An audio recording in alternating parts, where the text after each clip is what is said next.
Hello, everyone.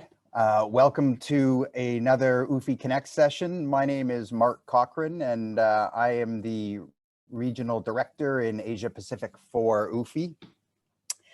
We've got a session today where we're going to give you an update from Japan, the latest from the market there. We have two speakers with us, I guess panelists, I should say, since this is going to be very interactive. We have Chris Eve, who's Senior Vice President of Asia at Informa Markets. And we have Yuko Furuichi, who is President and CEO of Comexposium Japan. Hello. Thanks, guys. Thanks for being here. So just by way of introductions, since COVID halted events in early 2020,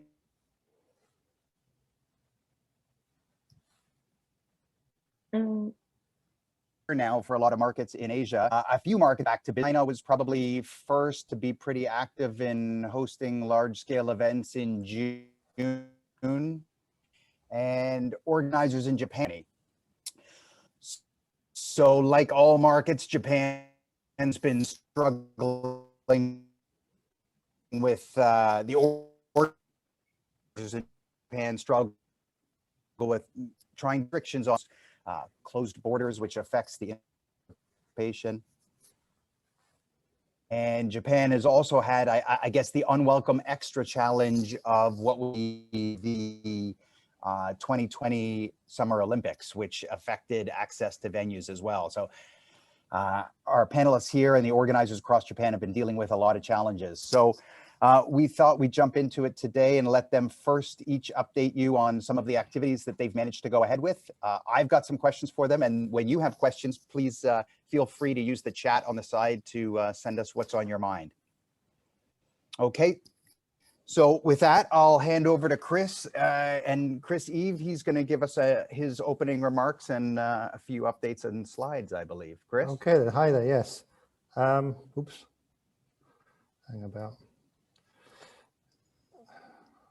Yeah, I'm going to share some slides with you on the desktop. Let me get this set up. Take your time. Yeah. What's this? Right, can you see my slides? Oops. Yes. There we go. Okay, so I think what I want to say is shows are safe. This is my big message. But I'll get on to the details of that later. But first of all, you know, the hurricane struck us back in sort of February last year. We could see things were getting quite serious with COVID. I had my first show for I ran some shows in January last year, no problems. Obviously a bit of nervousness around those shows. Had shows coming up in March, and unfortunately, yeah, we had to cancel those shows, and we were looking to try and postpone them. But yeah, we went through, I think, the trauma that everybody else went through in terms of trying to postpone shows and stuff like that. Anyway, luckily in Japan, there was a sort of state of emergency declared in the spring, but that was lifted in the early summer. And then we were able to hold shows again with there's a limit of about 5,000 people per event was set by the government. And so I think the first show in Japan was run in the end of July in August, in Osaka. And that was the hotel show by the Japan Management Association. There's a couple of small shows in August, and then really the shows in Japan started running in September. So my first show in Japan was in September. So the guidelines, the Japan Exhibition Association came up with some guidelines, and these were approved by the ministry in Japan. Also, I mean, Informa ourselves, we had what we call the all secure standard, which is again some guidelines that were drafted by Informa in collaboration with Reed and Clarion. And I also, you know, basically, I think most people were using their common sense when they were attending exhibitions. So I just want to show some quick slides of what sort of happened on site, because often get asked questions, basically how did we do these shows, and what was what did we have to do to make these shows happen? So I mean, it's all very basic stuff. I mean, at the entrance to the show, we have hand sanitizer, and everyone's used now. Whenever they go into a shop or a hotel or anything, even the supermarket, people spray their hands with sanitizer. We don't have to tell people to do it, but they do it. Then for some of the shows in the past, we didn't have pre-registration, but now all the shows I do in Japan, we have basically pre-registration. So people pre-register, they come along with a piece of paper, which is their badge, and we just sort of hand over the badge holder on site. And the idea of this, of course, is to reduce sort of contact between people. And then when they go into the hall, of course, we have the thermal camera scanning, and we make it clear to people that we are taking their temperature. We've never had anybody with a temperature we had to turn away, but we go through the motions of doing this. If people, haven't pre-registered, they can register on site.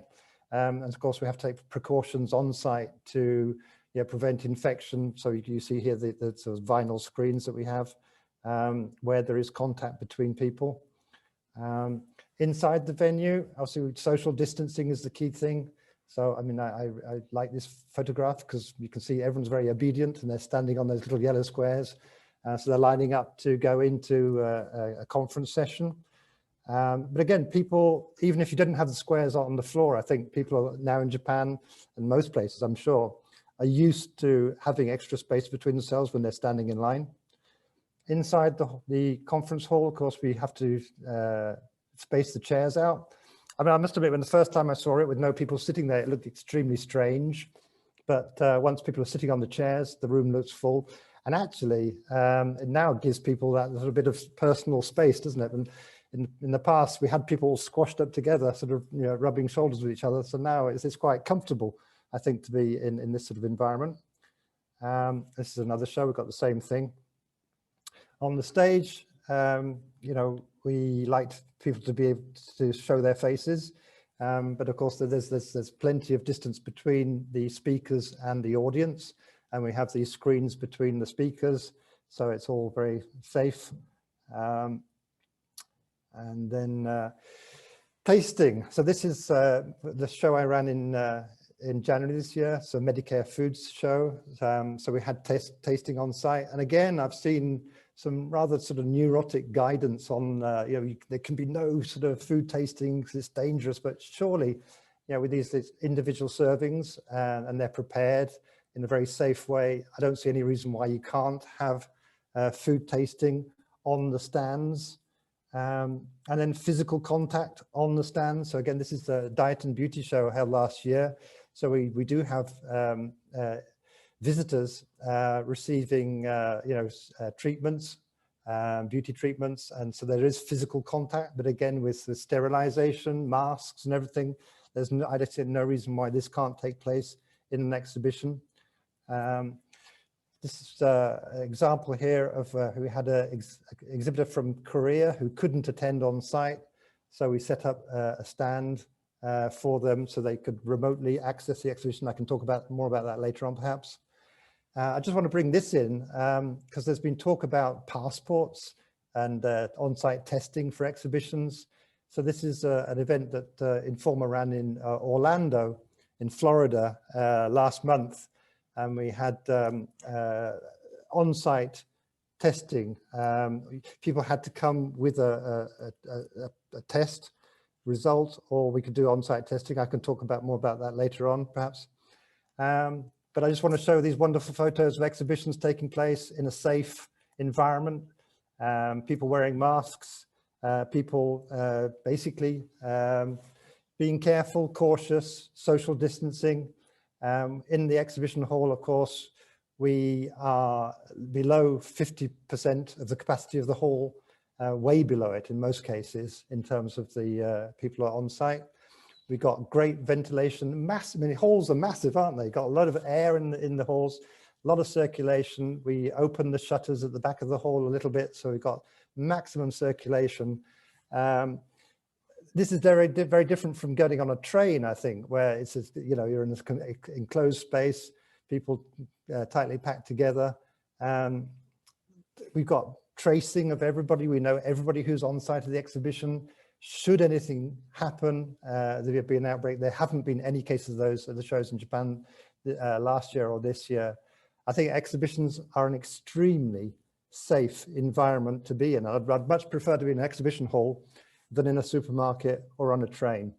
I mean, the best thing about face-to-face is photographs like this, people just doing business, getting on with life. So those are my slides, just to give you an idea of what we've been doing in Japan. Thanks, Chris. Yeah, lots of questions on that, but first, I guess we'll go to Yuko to share some of her experiences in the past year. Okay, thank you, Christopher. Actually, he talked everything I wanted to talk about the exhibition, so I will focusing on more like conference, I think. And hello again, I'm Yuko from Comexposium, which is a French event organizer. And in Japan office, mainly we organize exclusive conference with size of like medium, like 300 to 1000. So I mainly talk about that. And okay, here's the slides. Okay, can you see it right now? Can you see? Yeah. Not yet. Not yet. Hold on. This is Zoom. Okay. Here we go. Okay. Can you see me right now? Yep, we can see. Okay. So this is a survey from the events which we had in last October. The event is at Tokyo, and normally it was a big exhibition, but this year we could not run exhibition floor, so we only focusing on conference as a hybrid style, so both online and offline. And as a result, we got some interesting survey out. So here's a number that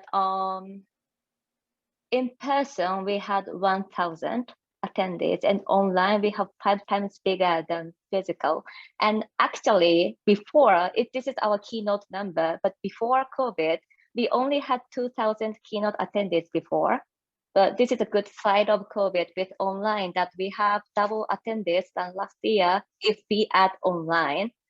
And also, this is might be interesting number that, can you see the number 7 number maybe? So 72% of people are both attend the event with online and offline. I thought like if we visit event with physically, I don't think they try to watch online as well, but they are very, very into events. So 70% people do both, and only 10% is with online, just online. And we also asked that the reason why you visit the venue under COVID situation, they might be fearful. The best answer was they prefer to feel vibes at the venue. I think that's the kind of topic for a real event, that they want to see face to face and communicate, and they're also looking for a serendipity. I think that's the very reason that we need to do some real event. And also, this is the opposite side, that the reason the people choose online viewing, the best reason is that, of course, they can view at home their convenience. I believe that's the best reason for online. So I believe that the hybrid style is very promising in the future, that there is a huge opportunity in the hybrid conference. So I'm looking forward to, even though COVID is over, I will assume that hybrid style will be more common and there will be more big opportunity. That's it. Thank you.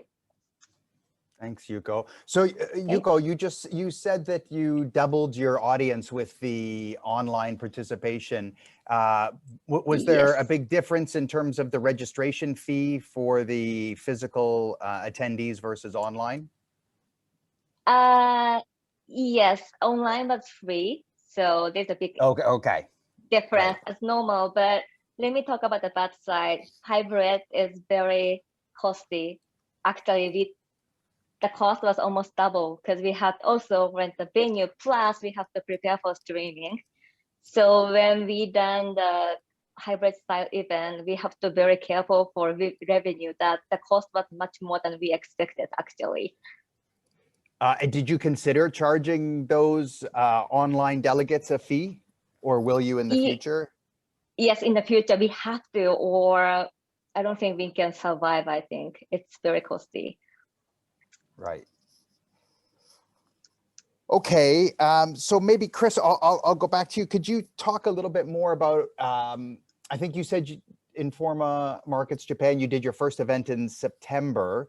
Yeah. How many events have you done since then? And maybe you could give us a sense for how they've performed in terms of number of exhibitors and visitors, because the Japanese market is typically, at least for exhibitions, the sort of received wisdom is it's quite a domestic market. So I'm wondering whether your shows were not that badly hurt because they had lower international participation, or maybe just give us a sense of that kind of performance. Yeah, I think we were lucky in two counts. One is that yes, the government was allowing events to take place. There's an upper limit of 5,000 people for each event. And that was interpreted by the venue as being 5,000 people per hall. And I think at Tokyo Big Sight, the maximum number of people allowed in one hall is just under 5,000 people. And that's 5,000 people at any one time, isn't it? So for most events, you're never going to have 5,000, unless it's a really big, Comic-Con type thing. You're not going to have more than 5,000 people in the hall at any one time. And that's including visitors, exhibitor staff, organizer staff, security staff, and everything else. So the environment was there that allowed us to do it. And of course, the other thing is that a lot of the shows in Japan are very domestic. So we can run shows here in Japan, by and large, without international participation in terms of exhibitors and visitors. There's not a big impact on the size of the show. So those are two things that run in our favor. I mean, there are some shows that do have a big international participation. But what we found is, and we're still finding it now actually, is that there's still a lot of nervousness and caution, particularly amongst the larger corporations who are unwilling to send their staff to exhibitions to exhibit or even to visit. And so, yeah, of course, we had cancellations, people pulling out of the shows that we ran last year. We had 6 shows in the autumn of last year. And I mean, the key thing was, the bigger corporations tended to pull out, very risk averse. Whereas the small and medium-sized companies who perhaps more open to risk and more importantly, I think, who rely to a much greater extent on the business that they pick up at exhibitions, they stuck with us. So yeah, the shows were smaller. We had a problem in sort of adjusting the floor plan to try and hide the spaces and make the shows continue to look good. And yeah, visitor numbers were down as well. And it ranged from, in some exhibitions we had like 1/3 of the visitors we'd normally have, to around, the best one I think was about 65% of normal. So yeah, there is a big, they are taking a hit in terms of exhibitors and visitors. But what was really surprising, I'll just give a little story, and sorry to take so much time, but I'll finish with this one. I mean, the first show I ran was a Diet and Beauty show in the middle of September. So in the middle of August, we were still agonizing as to whether or not we should go ahead with the show. And we had people on the phone, exhibitors calling us and saying, we want to cancel, you shouldn't go ahead with the show, it's going to be terrible, nobody's going to be happy, blah, blah, blah. And so I had my staff, almost in tears, sort of saying, we can't do it, we can't do the show, we can't do the show. And I sort of said, well, there's really no reason why we can't do the show. So I don't know if it's a good decision or not, but we are going to go and do the show. So we did the show. And so, we had coming out of all this negativeness in the run up to the show. I was kind of really nervous when I went into the show on the first day and thought, I'm going to get lynched or something, by exhibitors. But it was a breath of fresh air. I mean, everybody I talked to, they all sort of said, well, better than expected, you know, and yeah, we weren't expecting much, and so it was much better than expected. And the other comment is, you know, they're meeting good people, the right people are coming, and on the other hand, you know, there are fewer time wasters than normal, so they can spend more time focusing on their customers, their key customers. So overall, I mean, the comments really were very, very positive. So it was great to be sort of, you know, back running shows. Yeah, that's really helpful and insightful, Chris.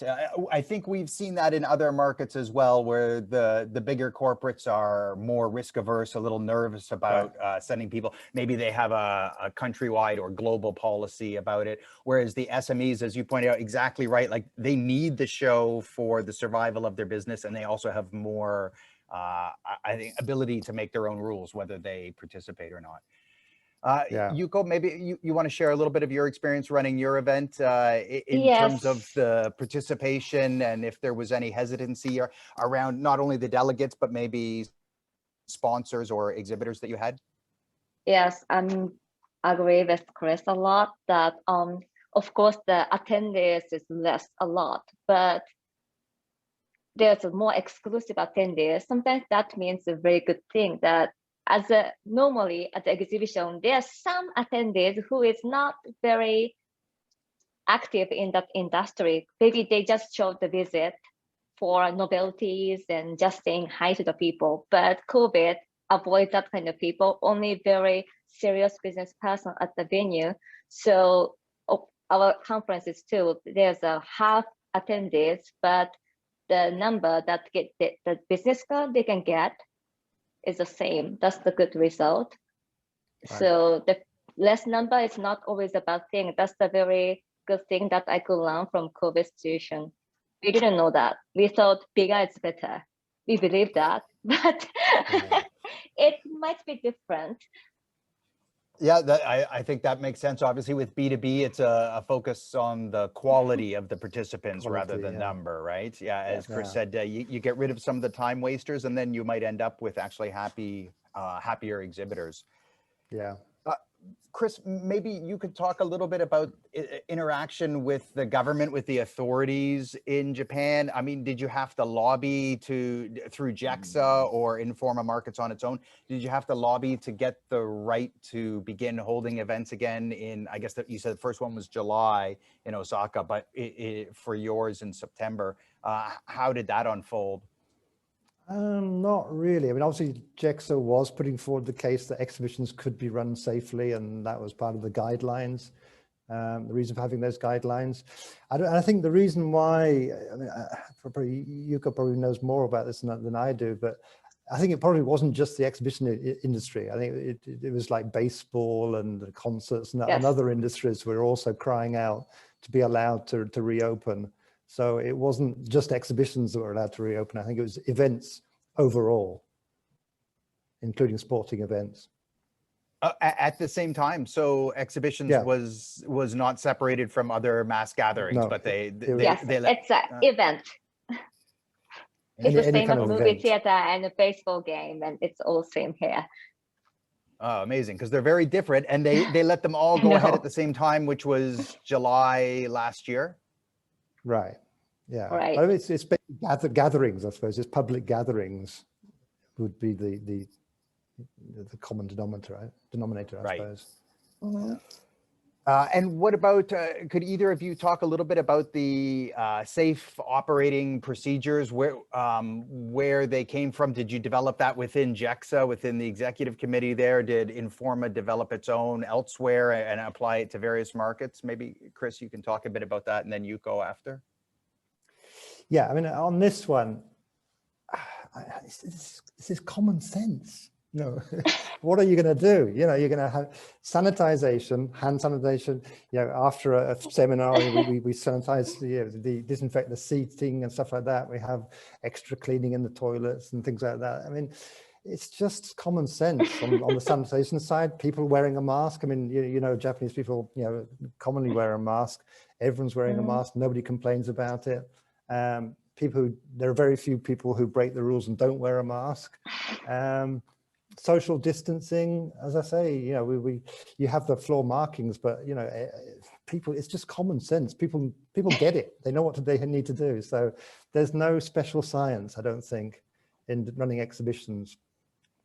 Yeah, but I guess also in Japan, you typically have a pretty compliant group of people willing to follow rules when they're implemented, right? That's fair to say. Yeah, I think you could say that. Yeah, Yes. people are diligent and yeah. But I think that the other point is on, you know, these venues, they are massive spaces, aren't they, by and large? There's a massive amount of air in them. And the circulation of most of the venues is very good. We can augment that by opening the shutters and doors and things like that. And the other thing, of course, is that these are B2B events. So these are basically adults with common sense. And, you know, if they're not feeling well in the morning, they're not going to go to an exhibition. Right. If it's a concert or something and you've bought this ticket to see Lady Gaga or something, I mean, you're going to go there, even if you're crawling on your sort of hands and knees, you're going to go there. So, yeah, people just, it's just common sense, isn't it, in our industry? Yeah, and you make a good point about the size of the venues where we hold exhibitions. I've been on a Japanese commuter train in the morning, and I would think there's more risk around that than going to an exhibition at Tokyo Big Sight.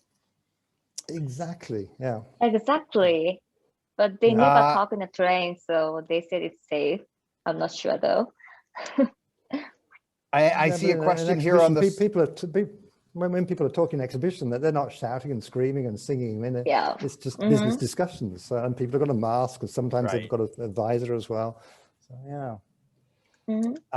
So I see Paul Woodward, a former UFI managing director is here, and he's got a question he's posted. He says, Tokyo is under a state of emergency now. Does that mean that events can still go ahead at the moment? Is that the case? It is. It's very tricky. It's not lockdown, actually. The government recommend us not to have event, but they don't prohibit it. So it's a state of emergency, but it's voluntary. Yeah, it's voluntary, exactly. That's how we cannot get any guarantee. Yes. Yeah. And actually, even in summer, before like June or May, there's some show they're doing that, like some soccer game they have, because there's no penalty as well. Yeah, but yeah, I think it subdues things a little bit because there is a state of emergency. So for some companies, that will be a criteria for whether or not they go to a show or not.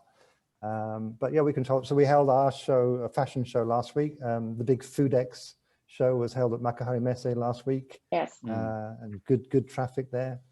So at a food show. Yeah. Yes. Yeah. Yeah, and so you mentioned, Chris, you can go ahead with tastings, samples, and there was no particular extra restrictions put on place at that event? No. There are no government. I mean, the JEXA guidelines, it says, kind of recommends that there shouldn't be food testing, or we should avoid food testing. But I think if it's done in a safe way, why shouldn't we do it? You know. Indeed. Yeah. I just want to make one other interesting point. Talking about the big companies not being allowed to participate in the exhibition. So there's two funny things that happen. I mean, one we had one of our shows, one of the big companies, they said they were not allowed to exhibit. But they had like an unmanned booth in the show. So I went up on move-in day. There's a guy there sort of putting out his samples and stuff.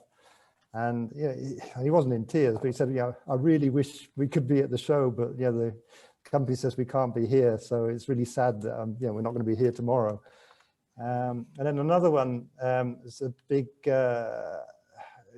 one of the shows spoke with one of the exhibitors, and they said, well, we had a really good person come yesterday from one of the airlines, Japanese airlines, and they're really interested in our product. But she said she was here on a personal basis because the company rule was that she couldn't visit exhibitions. So people are bending the rules, and people want to go to trade shows. Even if the company says you shouldn't be there, they can't resist them, which is great. Chris, if you could take a minute to talk about two things. In your opening remarks, you mentioned remote access for one of your exhibitors. I think that was from Korea. Yeah. And then also, Yeah. I'd be interested to hear, even though it's not Japan, I'd be interested to hear a bit more about the on-site testing in Orlando. Yeah, I think on the hybrid side, I think we're all talking about doing hybrid events, and there are various degrees of success. And even though we offer it to many of our exhibitors, to be honest, a lot of companies are not interested in that. But we did have a limited number of success stories, and that was one was a Korean company. So yeah, they had a small stand. They'd sent over their samples to Japan, and they had a booth assistant, a temporary staff who'd been trained. She had like a day's training before the event about the company and the products, so she could talk intelligently about the products. And there was like an iPad thing set up on the stand. So visitors to the stand, they could talk with the managers in Korea. So that did work. And as the organizer, did you help them find that temporary staff on site, or they did that themselves? Yeah, that was a package we put together, including the temporary staff and then the training and everything. And then there was another interesting example just a few weeks ago. The Italian embassy in Tokyo, they run a sort of fashion event, Moda Italia, in Tokyo every year, and they ran the whole show on that basis this year in terms of the Italian companies. They'd sent over their samples of bags and boots and fashion. So that was on display in the hall, and in the same way on each stand there was a laptop set up with a camera and everything, and an interpreter. So visitors to the show, obviously there's a time difference between Tokyo and Italy, but in the afternoon, people, Japanese visitors could talk with the manufacturers in Italy, and actually sort of holding the samples and saying, can you do this in a different color or a different texture and stuff like that. So it does work, but it requires a certain amount of effort, I think, in preparing for it. Okay, we'll go to a question from the audience here. Justine, I think she can unmute herself and talk now. Can you, Justine? Yes, hi everyone. Hello. I represent Paris from, as the name states, is Paris. We're the venue from Paris. So my question, I believe, is what, with the insight that you have, what is the biggest expectations for the venues as a event organizers or exhibitors standpoint, besides the usual sanitary protocol? Did you have any requirements from the venue that were really different from the previous events before the crisis? Okay, thanks, Justine. Your connection was a little choppy, so I'll just repeat that. The question is, did the event organizers, or do event organizers in Japan have any special or unique expectations of the venue that are unique for COVID, other than the sanitary protocol?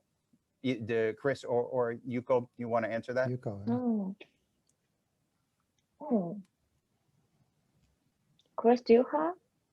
Well, I'd say actually no. I think we basically ran the shows pretty much as usual. But I can imagine that in some cases, for big shows, it might be useful to have a longer move-in time, for example, to reduce congestion, during move-in and move-out times. So, I mean, that wasn't an issue for me and my shows. But I think that possibly an area where there is a chance of infection, isn't there?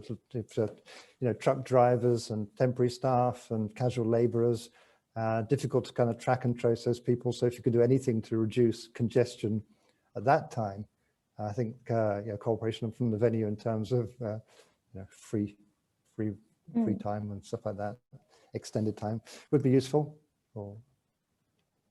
Okay. And obviously help with the ventilation system in terms of cranking up the amount of fresh air that's pushed through the system. But I think, again, that's a kind of common sense item. I'd imagine that venues are doing that anyway. Right. Yes, same as Chris. Same as Chris. Okay. Mhm. Another question from the audience. We've got Ton Otten. Ton has a question about testing. Oh. Hello, good morning.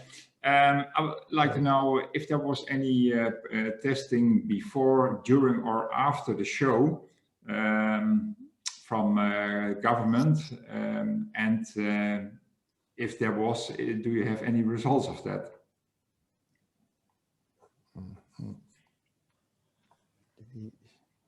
Chris? Yuko? Okay. Yuko? Test mean PCR test, you Right. mean? Yes. Okay. We've not done that, but I know one very executive show that they did PCR test all the attendees. The attendees 100 people, and they've Wow. done all PCR tests so that in that conference we didn't wear masks because everyone is zero affected people. So we were all safe, and we could communicate without mask, and we could have a drink together. It was 2 days conference, but it was very high end, so it's expensive. But I think that kind of way is very useful for high end exclusive show. It was good. Yeah. Yeah, but it's very No. pricey though. Yeah. It's about $200, isn't it, for one test? Yeah. Yes. No, I And- don't know of any other organizers who've done them in Japan with testing. Yes, it's not testing, but we did so before the show we carefully checked the temperatures multiple times, and also we asked everyone to check their physical condition every day from a week before the event, so that we avoid any affected people inside the venue. I believe it was useful. Great. Okay. Thanks to both of you for that. Next question from Ian. Ian, are you good to go? Yeah, it's just a question for Chris, really, just around pedestrian flows, people flow, counter flows, crossover sections. How did you sort of manage that and reduce the risk of the transmission? Obviously, everyone's in masks, but was there any sort of particular one-way routes, or what aisle widths? Was there a minimum aisle width that you like to put throughout the event? Yeah, this is a difficult one, isn't it? Because I mean, in the guidelines, it does kind of recommend that aisles should be, wider than usual, and it recommends that there should be like or suggests that there might be, a one-way flow of traffic, but that's really difficult to implement in a show. So yeah, we did have separate entrances and exits to the venue. So when you came in and when you went out. And that was, I thought that was as far as we could go on that. In some cases, yeah, because the number of exhibitors is reduced, the aisles were a little bit wider. Yeah, that's about it. I mean, one exhibition, we did have a one-way traffic flow because that was in a small venue downtown. We did try that and it worked quite well. But no, it's an unnatural thing for an exhibition, isn't it, to have like a one-way traffic flow, especially for a big exhibition. Yeah. No, I obviously we're getting asked the questions, and I just wondered, like you say, it is very unnatural to have that throughout. But I wondered if there was, because as you know, sort of floor plans, it's very hard to shrink a floor plan because we're trying to maximise space all of the time. So was there certain areas where you couldn't increase aisle widths to a decent size, so they became one-way routes? And that was really sort of my question, whether or not that did happen. I did mention Informa did a show in Orlando last month, and they had extra wide aisles there. So I think if you've gone online, you can see pictures and videos of that. Apparently it worked quite well. But for me, it does look a little bit Spartan to have massive wide aisles. As you said, Chris, yeah, a bit unnatural. Okay, can we go to VJ next? VJ in Singapore has a question.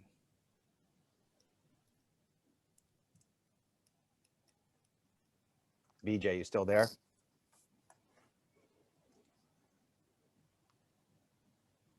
Okay, we'll come back to VJ if he's around. I wanted to ask you guys myself about what you think the recovery is going to look like for the market in Japan. I mean, it's one of the largest exhibition markets in Asia. Obviously, things have started back towards recovery, but what do you expect the rest of 2021 and 2022 to look like for, say, your portfolio, Chris? It's going to take a while to come back, to be honest. And I think probably the bigger companies are going to be slower to come back and to commit to shows in the same amount of space and the same amount of budget that they've done in the past. They're going to hedge their risks, I think.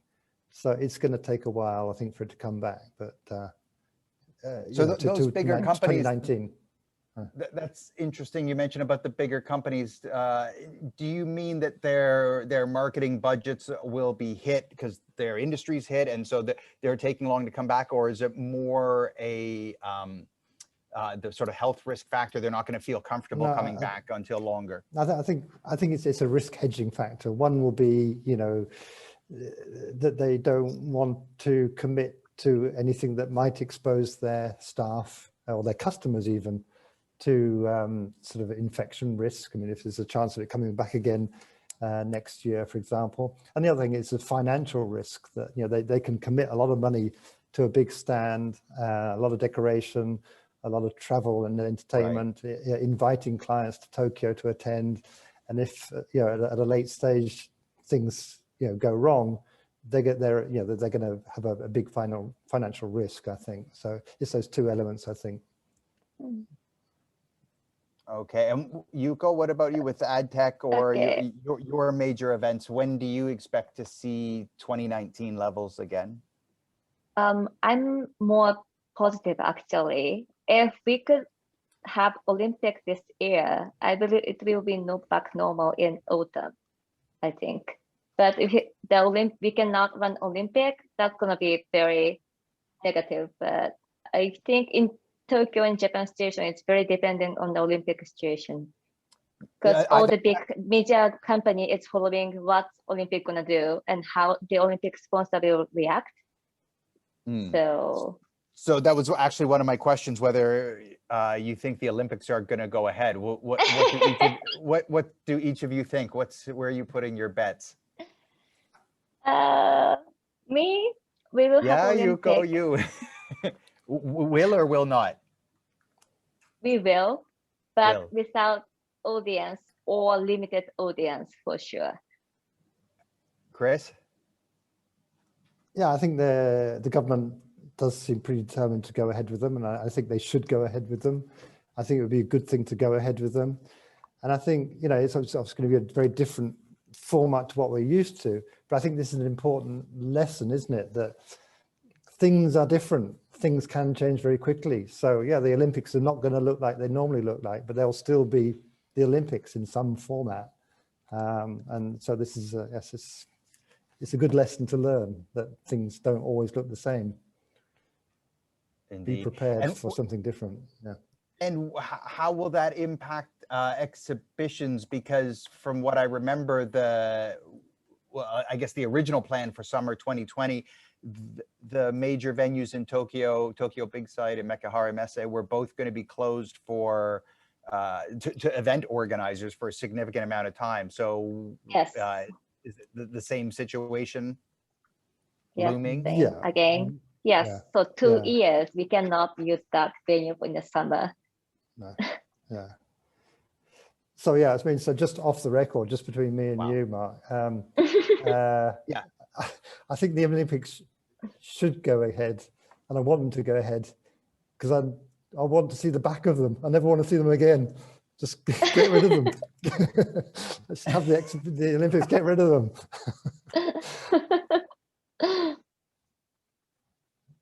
Yeah. Oh, is it stopped? Yeah, Mark's frozen with that comment. or sometime. You're breaking up, Mark. Yeah, a little bit wobbly right smile now. Face. Yeah.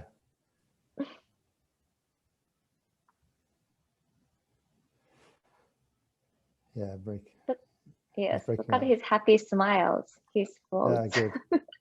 No, So good. no, I think honestly, I think it would be a good idea. The Olympics do go ahead, and you know, especially the athletes that can participate, as they obviously put a lot of effort into it. I mean, preparing for an exhibition, it's heartbreaking when you can't hold it at the last minute. So it must be devastating for these sort of athletes who put all their, you know, their life into preparing for an Olympics. So yeah, I really hope they go ahead. While we're waiting for Mark to come back, I'm back. Oh, I'm back. Sorry, my connection dropped and I briefly left, but I'm back now. Can everybody hear me okay? Yes. Yep. Good stuff. Okay. So my next question was about the lasting impact of COVID. Do either of you expect to see, I mean, I'm not talking about return to growth or return to levels where we were 2019, but do you expect to see He's gone again. in some way, meaning or service providers that support the industry gone? Am I gone again? Yes, Yeah, the we last missed part your was question, missing. yeah.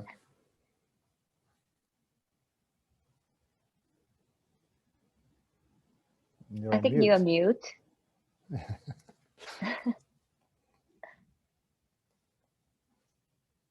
Okay.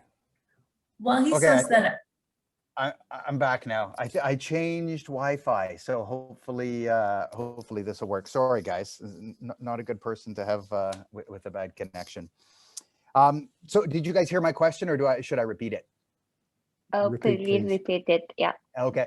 What I was asking was, do you expect to see lasting impact to the exhibition industry, the events industry in Japan, meaning it's been reshaped in some way by COVID? And I'm not talking about getting back to the 2019 levels. I'm talking about, you know, bankruptcies, service providers gone out of business, so that the way or the landscape within the events industry is changed in Japan.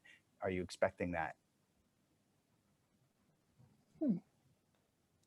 I don't know. There must have been some bankruptcies. I don't know of any companies that have, but I think probably some of the smaller companies, they must have had really, really tough times. Yuko, I don't know if you heard any companies. Yes, there's some company did, but very small companies, not a big organizer. And also landscape is a bit changing, that there's new companies coming to industry, event industry, like video running company, streaming company. They are so good at online events, especially internet company. And now they are saying that I'm in event industry. So it's rather that the number of companies not decreasing, rather than it's kind of increasing due to the COVID. Increasing competition through Yes, exactly. purely virtual conferences, virtual events. Is that right, Yuko? Yes, it's right. Yeah. Chris, I think one thing that's definitely changed. Yeah, one thing that's definitely changed is the relationship between the exhibitor and the organizer. Now, you know, people are looking on the back side of that contract at the terms and conditions and what would happen if the exhibition is postponed or cancelled. What happens to the money? I think probably in the past it's just been, you know, what if the exhibitor cancels? What happens what's the cancellation policy there? But now I think the exhibitor has, you know, how do I say it? They've got more strength, you know, more of the bargaining power than in the past, I think. You know, for a strong show in the past, you said, yeah, take it or leave it. This is a contract. You want to exhibit? Here, you know, hey, sign here. I think now the exhibitor has more of a bargaining stance. Yes, and also with online, they can run their own event with their power. Sometimes they don't need the organizer anymore. That's very changing and challenging situation. When they don't need the organizer, that is challenging for you. Yeah, yes. Indeed. All right, well, we should wrap up, but I'll ask one last question that we discussed before, Yuko and Chris. Do you see any positives coming out of all of this, out of the pandemic for the industry in Japan? any silver linings? Maybe Chris, you want to go first? Well, I think, yeah, with the digital, with the online, there are new opportunities and possibilities.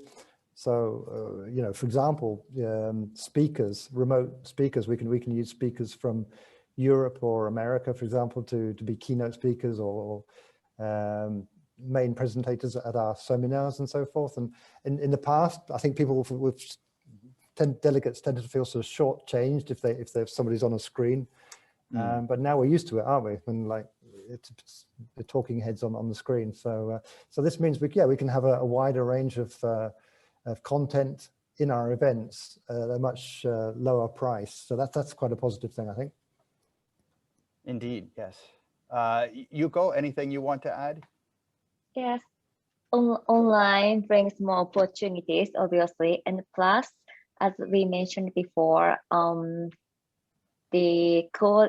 now we realize that quality matters the most. It's not the number; it's more like quality, how event runs. So I think it's a very good thing that even the exhibitors who want business cards and reads a lot, but now they realize that quality matters more.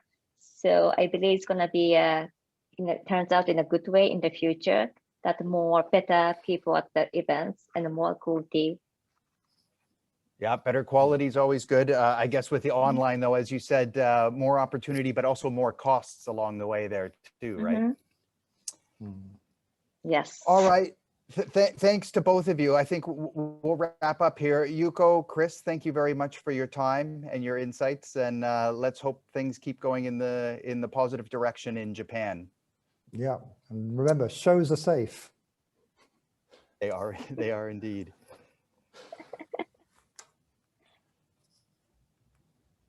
Okay, I've got a final couple slides. I think we'll put up, Pascal's got the final slides there. Okay, so everybody, thank you for participating. If you have any comments or questions, you can see there, you can go to ufi.org/uficonnects. You can email us. Please post any comments you have on social media to promote your participation in this. And we'll see you at the next UFI Connects, which is March 24th. And we're going to be looking at Europe reopening, particularly Spain and Holland. So mark your calendars for that. And a final thanks, as always, to our diamond sponsors, TSEB, Qatar National Tourism, Shenzhen World, and Freeman. All right, everybody, that wraps it up. Thank you very much for joining us, and we'll see you on March 24th at our next edition.